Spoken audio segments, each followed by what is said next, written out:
మనిషి తనకు మానవ జన్మని ప్రసాదించిన ఆ పరమేశ్వరుడిని ఎన్నో విధాలుగా పూజిస్తూ ఉంటాడు. పూజా సమయంలో తన స్తోమతకు తగ్గట్టుగా తనకు ఉన్నంతలో పత్రమో, పుష్పమో, ఫలమో, జలమో ఆ పరమేశ్వరుడికి సమర్పించుకుంటూ ఉంటాడు.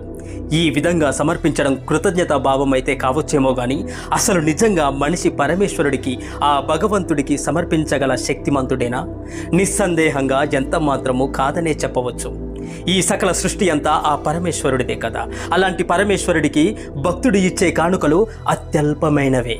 కానీ ఏదో ఒకటి భగవంతుడికి సమర్పించకపోతే భక్తుడి మనసు ఊరుకోదే. పూర్వం ఒక సాధువు పూజలో ఒక్కొక్క ఉపచారాన్ని చేస్తూ భగవంతుడితో ఇలా విన్నవించుకున్నాడు: ఓ పరమేశ్వర, నీవు బ్రహ్మాండమంతా నిండి ఉన్నావు కనుక నిన్ను ఎలా ఆవాహన చేయాలి? సకల సృష్టికి ఆధారమై నీవే ఉండగా నీకు ఆసనం ఎక్కడ వేయాలి పరమేశ్వర? నిరంతరం స్వచ్ఛంగా ఉండే నీ